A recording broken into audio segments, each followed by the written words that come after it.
we meet again. Today we'll begin with a case that took place in Beijing, China. In September 2015, China released a movie titled Saving Mr. Wu.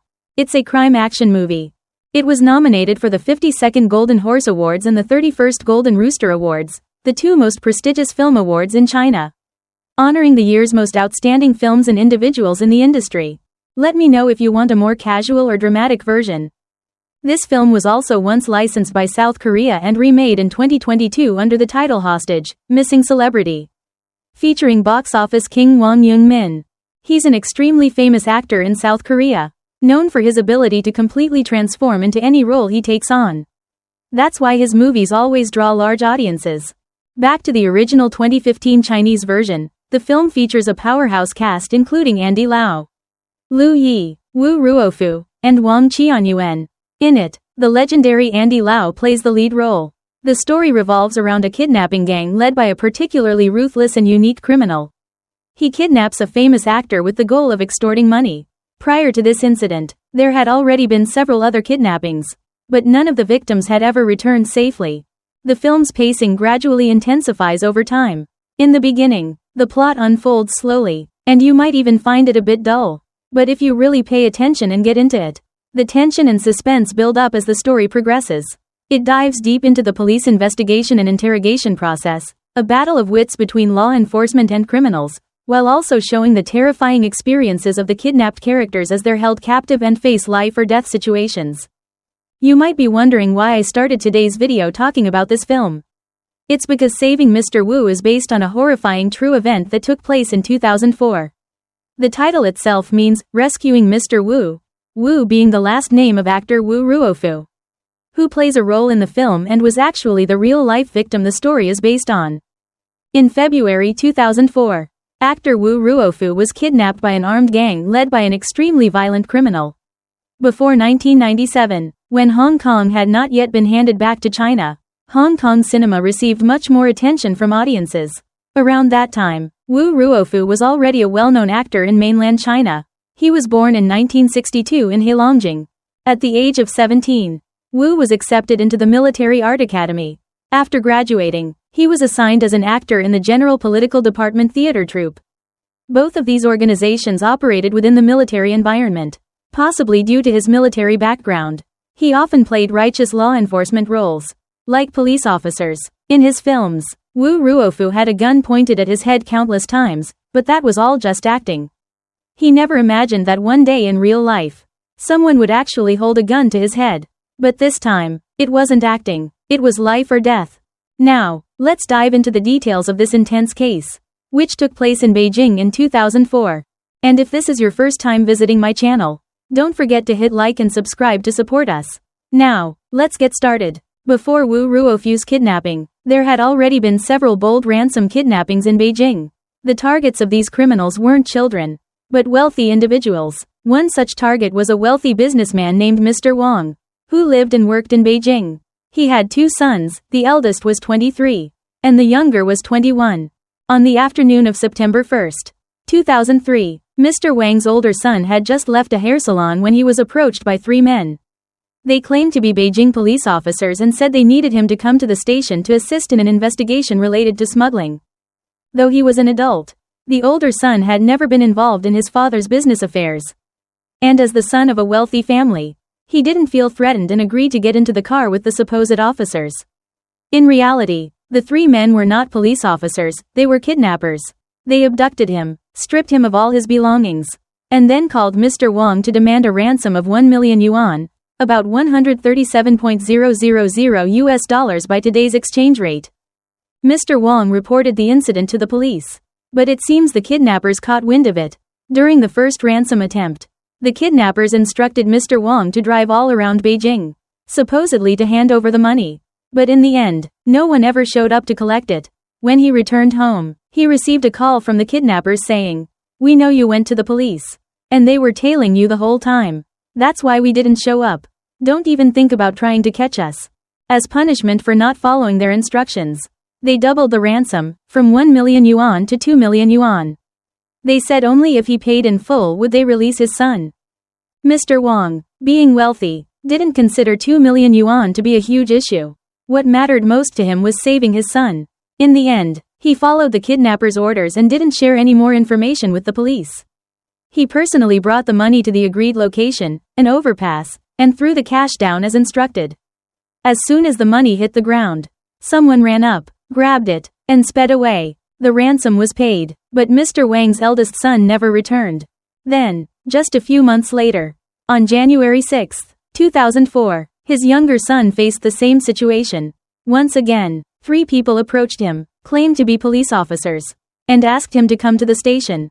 But this time, the younger son resisted fiercely, shouting and struggling. Fortunately, an undercover police officer assigned to protect Mr. Wang's family happened to be nearby and managed to rescue him. During the kidnappers' escape, the officer shot and seriously wounded one of the suspects. His name was Dong Liming. After the failed kidnapping attempt, the ringleader seemed furious. He called Mr. Wang and said something truly chilling, implying that the younger son had gotten lucky. But the older son hadn't. He then demanded an additional 1 million yuan, saying that if Mr. Wang paid up, they would tell him where they had buried his older son's body. It became clear at that point, the kidnappers never intended to let the older son go. Even after getting the ransom, they still killed him. Mr. Wang was filled with regret for not trusting the police and for putting his faith in the criminals. Still, he took some comfort in the fact that his younger son had been protected and survived, otherwise, he likely would have met the same tragic fate.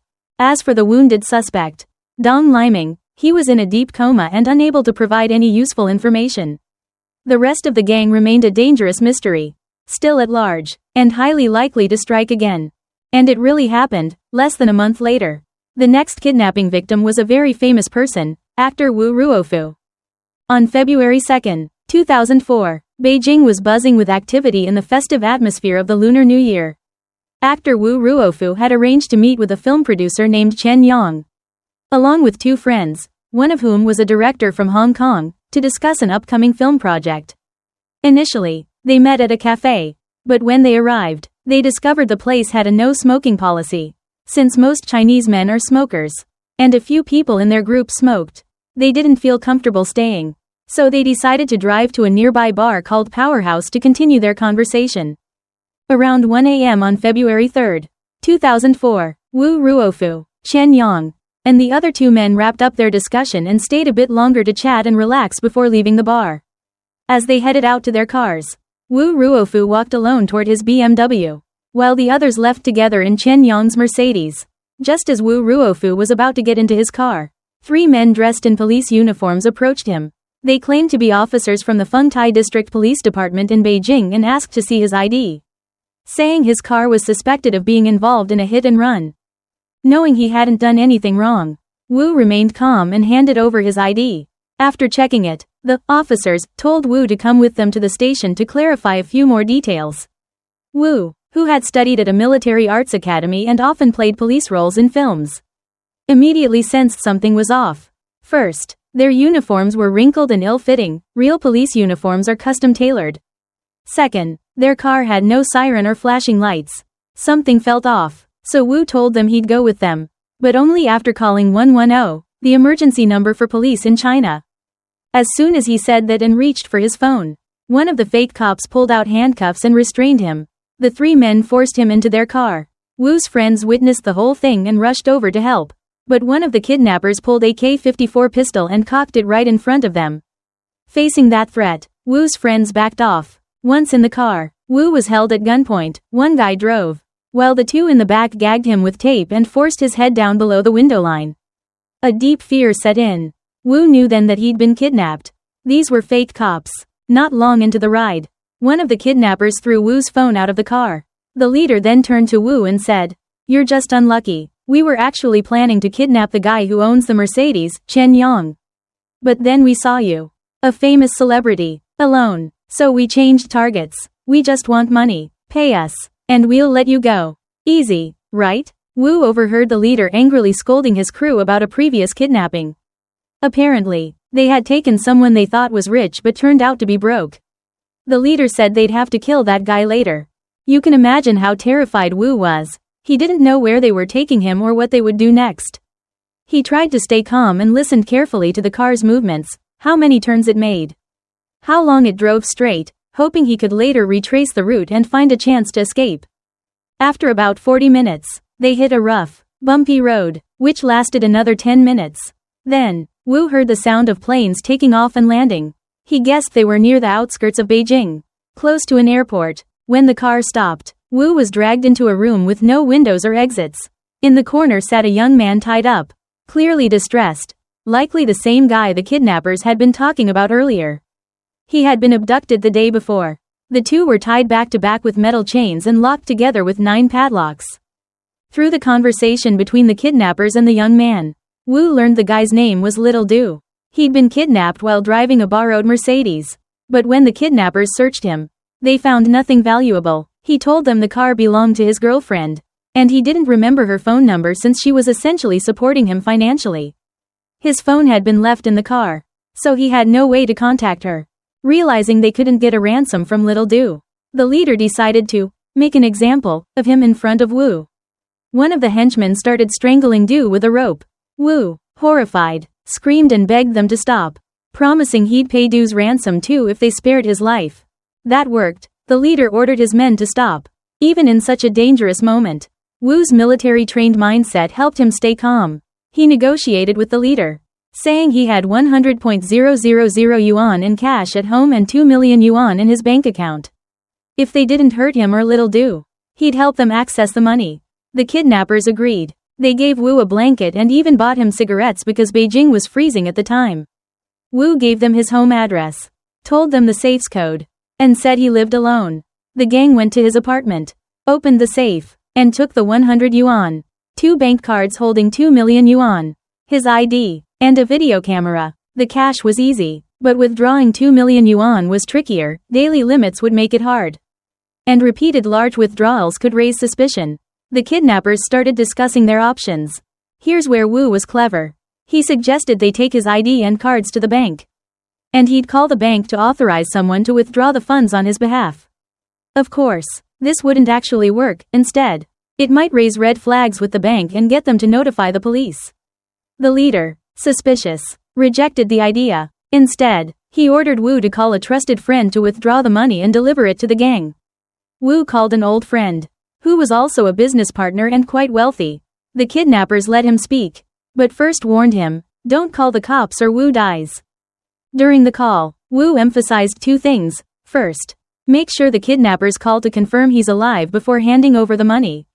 Second, and most importantly, don't call the police, but Wu said this part very slowly. That wasn't a mistake. It was code, a message to his friend to absolutely contact the authorities. His friend understood immediately. He played along, agreed to withdraw the money, and asked the kidnappers for Wu's ID and bank cards. The leader, thinking he had this all under control, promised to release both Wu and Little Du once the money was delivered. But Wu knew better. The kidnappers never wore masks. They clearly weren't planning to let anyone live. Just like in the earlier case with the Wang family's oldest son, they took the ransom, then killed the victim to cover their tracks. Fortunately, Wu's friend contacted Beijing police right away. In fact, the authorities had already received reports of his abduction. His companions had called 110 immediately after he was forced into the car. Police were already investigating and had noticed that this case bore striking similarities to other kidnappings in the area, especially the abduction and murder of the Wang family's eldest son. In one previous failed attempt on the Wang family's younger son, one of the kidnappers had been seriously injured by gunfire. After nearly a month of intensive medical care, that suspect had just come out of a coma and was beginning to recover. He said his name was Dong Liming, and that he had already been a criminal before joining this kidnapping gang. From his statement, the police learned that the ringleader's name was Wang Lehua. He was a former convict who had completed his prison sentence. After being released, he became even more violent. According to Dong Liming, Wang Lehua is a perverse and ruthless person. He was heavily armed, always carrying 2 grenades on him, with the intention of killing himself and others if caught by the police. If any of his underlings disobeyed even slightly, he would shoot them on the spot. Wang Lehua was especially cunning. He used many different phones and disposable SIM cards, making one call and then discarding the SIM to prevent the police from tracking him. He used rental cars, but not from legitimate agencies. He rented from criminal gangs, making his movements extremely difficult to track. He never stayed in one location for long. Even Dong Liming, who was one of his subordinates, never knew where Wang Lehua was unless Wang contacted him directly to confirm that Wang Lehua's gang was responsible for the kidnapping of actor Wu Ruofu. The police reviewed Wang's file and showed his photo to 3 of Wu's friends. They confirmed that he was one of the 3 men who had impersonated police officers to abduct Wu Ruofu. The Special Task Force's current mission was to locate the hostage to devise a rescue plan, or to track and arrest Wang Lehua. When Wu Ruofu's friend reported the case, the police created a trap based on the gang's current demands. Wu's friend remained at the police station, and his phone was bugged. When Wang Lehua called, the police could listen in and guide him on how to respond. The goal was to prolong the conversation so that they could trace the gang's location, which was likely where the hostage was being held. However, Wang Lehua was incredibly clever. Every time he made a call, he would only talk for a few seconds before hanging up and switching SIM cards, making it impossible to trace him. At one point, he instructed Wu Ruofu's friend to go to a trash can at a shopping center. As he said, inside the trash can was a plastic bag containing Wu Ruofu's personal ID and bank cards. When Wang called again, the police instructed Wu's friend to say that it would be difficult to withdraw such a large sum without Wu personally calling the bank to authorize it. The purpose, obviously, was to extend the conversation and give the police more time to locate the gang via phone signal. The bank had already been coordinated with to help delay the call through identity verification questions. Once again, Wang Lehua showed how cunning he was. He said, "Go to the bank at 8 a.m., and that Wu Ruofu would call the bank," with further instructions to follow. He hung up after only a few words. Then his gang blindfolded Wu Ruofu and moved him out of the holding location. Do you know why? It was so that when Wu called the bank, any location the police traced would not be where he was being held. In fact, the gang had already moved him far away, so by the time the police arrived at the traced location, they had already returned to the original hideout. Once again, the police failed to find the hostage. However, a crucial lead came through. An undercover officer embedded in Beijing's criminal underworld provided the name of the gang that rented cars to Wang Lehua, and even identified the specific vehicle he most recently used, a Nissan Bluebird with a registered license plate. Armed with this information, the police began preparing to ambush the handoff location Wang had told Wu's friend to meet for the ransom drop. They closely monitored the area, ready to arrest anyone driving that specific vehicle. Everything seemed to be going smoothly, but evening came and Wang Lehua never called to confirm the money drop.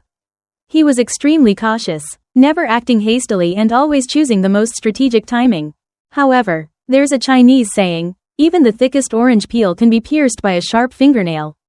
Instead of waiting for a call, the police actively used all surveillance cameras available and deployed teams to search for the Nissan Bluebird. Their efforts paid off. They found the vehicle parked at an antique market in a residential neighborhood. Even though the car had been located, the command center did not immediately order an arrest. They weren't sure if Wang was actually there or if the car was a decoy. It could have been a trap. So officers were positioned at a safe distance to observe. One officer snuck in and placed a nail under one of the car's tires, then went back into hiding. The plan was that when Wang drove away, the tire would puncture and the car wouldn't get far. About an hour later, a man approached and got into the car. It was Wang Lehua. Because they were in a residential area and they knew he was always armed with guns and grenades, the police were worried that if they acted too quickly, he might pull a grenade pin and cause serious civilian casualties. So instead of confronting him directly, they decided to follow him. To avoid suspicion, the police used 8 civilian vehicles to take turns tailing him. Eventually, Wang realized his tire was flat and pulled into a nearby repair shop. As he stood on the sidewalk smoking, the police recognized it as the perfect moment they'd been waiting for. A plainclothes police officer quietly approached and, in a swift move, lunged forward and tightly grabbed Wang Lehua.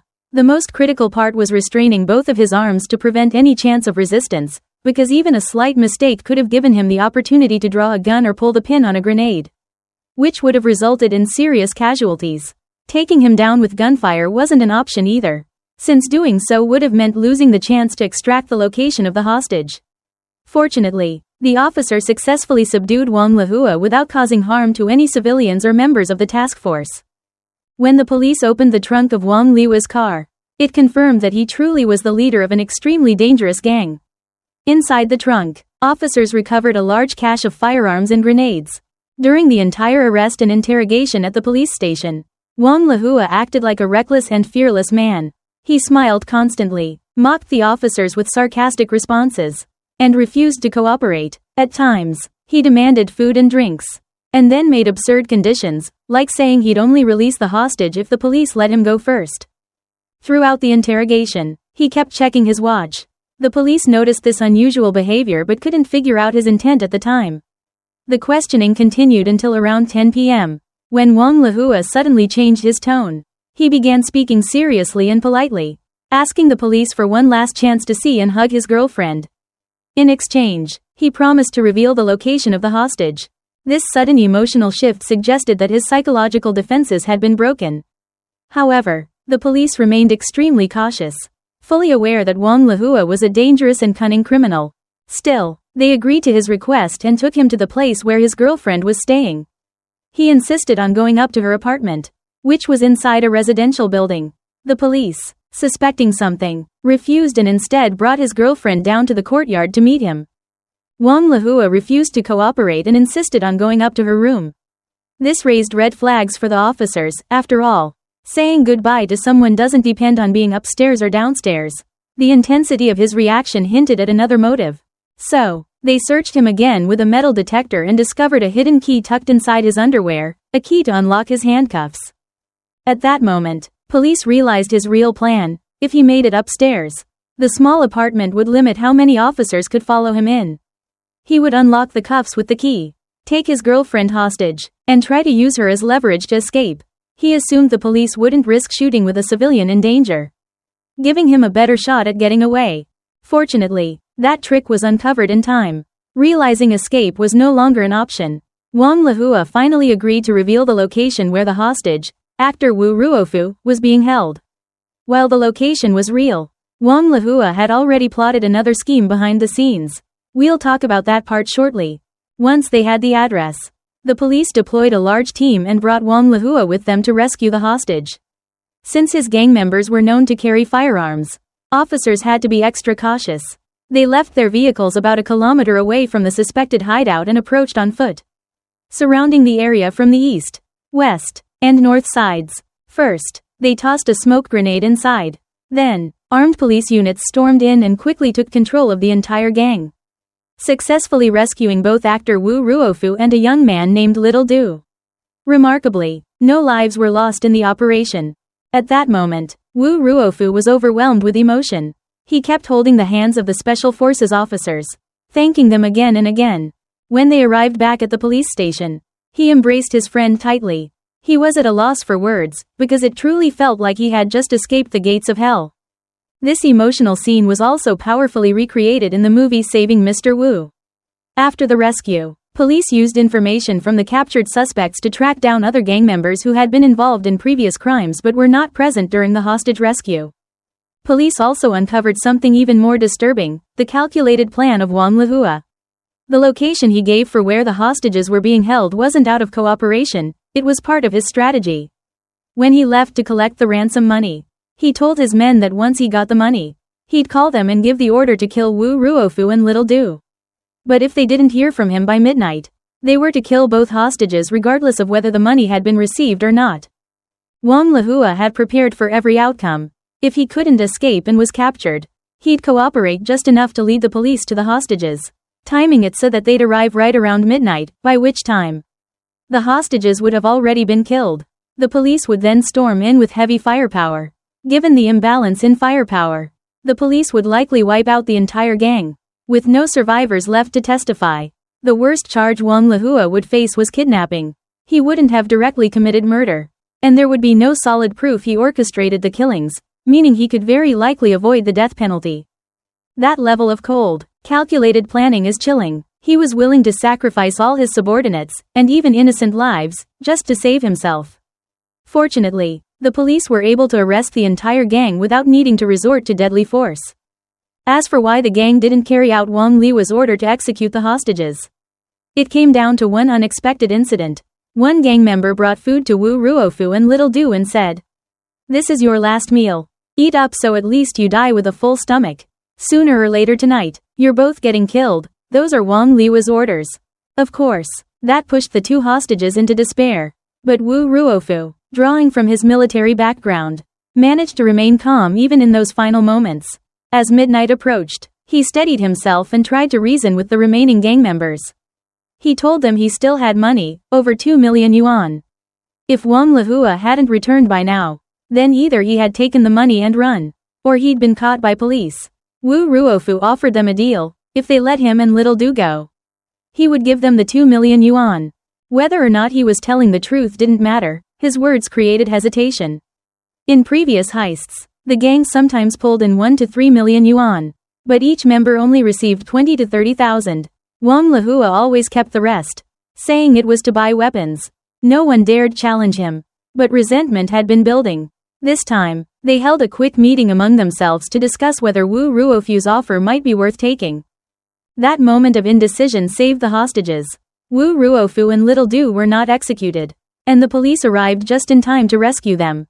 During the first trial, Wang Lehua arrogantly admitted to his crimes, acting as if he wasn't afraid of anything. He frequently mocked the proceedings, even winking at the reporters' cameras. In court, he brazenly claimed that what he had done was nothing serious, just a means to gather enough money and weapons. He declared that his lifelong dream was to rob the national treasury. Even when he was sentenced to death, he smiled like nothing had happened. However, in the second trial, after hearing from his defense attorney that there might be a chance to avoid the death penalty and possibly survive, Wang Lehua completely changed his tune. He began to backtrack, insisting that he had only committed kidnapping and had never given orders to kill anyone. He claimed his underlings acted on their own. As for his earlier statement about wanting to rob the national treasury, he said he only said that out of frustration because he was sure he'd be sentenced to death, and didn't really intend to carry out such a plan. In short, he denied all of his previous testimony. However, the court rejected all of his new claims and arguments. On September 14, 2005, Wang Lehua and 2 of his gang members were sentenced to death. The remaining 7 accomplices received prison terms ranging from fixed sentences to life imprisonment, depending on the level of their involvement. During the investigation and in later interviews by criminal psychologists, experts were given permission to speak with Wang Lehua before his execution. In conversations with his family, the only trace of humanity people could still recognize in him was his deep affection for his mother. Before the execution, his mother and sister visited him. His mother cried and apologized to him, blaming herself for failing to raise him properly and not giving him a better life. She told him, "In your next life, don't walk this path again." For a man who had always been proud and arrogant, Wang Lehua broke down during this final meeting. He apologized to his mother and abruptly ended the conversation. Rather than trying to hold on to this last moment with his family, he chose to cut it short, an odd gesture that hinted at some kind of twisted emotion. He later told the police that he regretted not what he had done, but that if he had known it would come to this, he would have killed his mother before getting arrested, so she wouldn't have to see him executed. That's how deeply he claimed to care about her. You see, his way of loving was abnormal and frightening. Wang Liwa's troubled past. Wang Lehua was born in 1978 in Beijing, into an average income family. He was the youngest child, with an older sister 5 years his senior. His father was extremely strict, borderline abusive. He believed in corporal punishment as a way to discipline his children and enforced harsh family rules like a dictator running a state. Whether Wang Lehua was rebellious by nature or made so by constant beatings, no one knows, but he eventually grew to resent and challenge his father. Even when beaten badly, he wouldn't cry. Sometimes, he'd run away from home afterward. In elementary school, he was small and weak, constantly bullied by classmates. Though he fought back every time, he was usually the one ending up hurt. He never told his parents.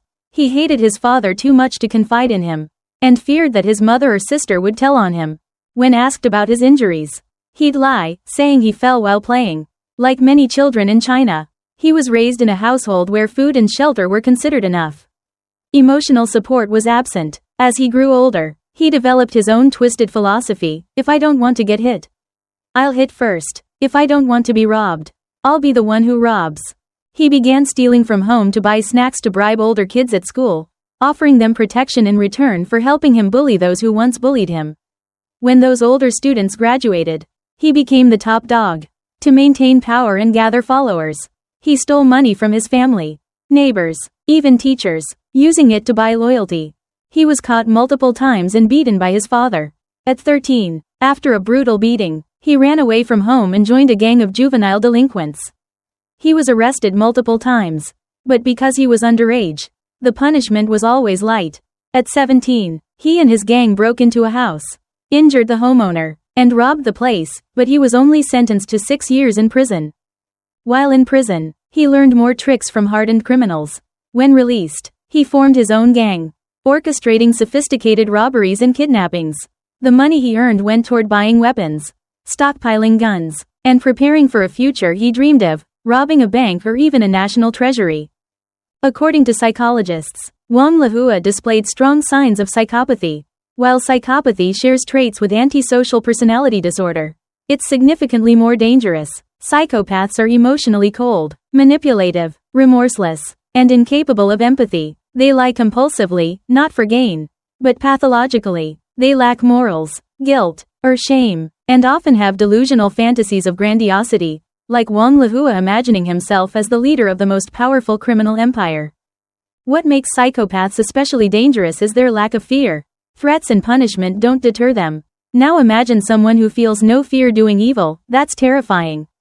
Unlike those with antisocial personality disorder, who may still feel regret or empathy, psychopaths are cold, calculated, and far more brutal. Wang Lahua checked every box: manipulative, devoid of compassion, emotionally detached, and exploitative. Even with his own gang, he was selfish, once splitting 2 million yuan and keeping over 75% for himself.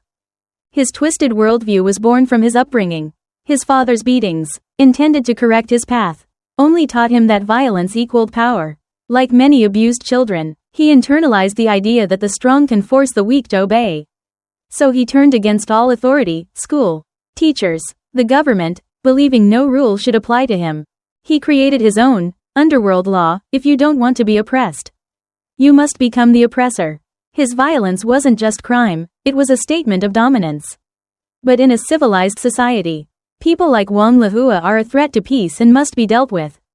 His death sentence was not only just, it was necessary. Still, there was a glimmer of light in this story. During the rescue operation, both actor Wu Ruofu and a young man named Little Du were saved. It was later revealed that Little Du wasn't a poor man living off his girlfriend, he was actually wealthy. The woman he mentioned was his longtime lover. When captured, he realized the gang was ruthless, and his chances of survival were slim. He deliberately lied to protect his girlfriend and family, choosing to die rather than put them in danger. Just before he was about to be killed, Wu Ruofu, who had never even met him before, offered money to save his life. Touched, Little Du vowed that if he survived, he would repay the actor; if not, he'd repay him in the next life. In that life and death situation, two strangers protected each other and the people they loved. That's the kind of humanity worth celebrating. That's it for today's case. We'll be back with more stories like this in the future. If you found it interesting, feel free to leave a comment.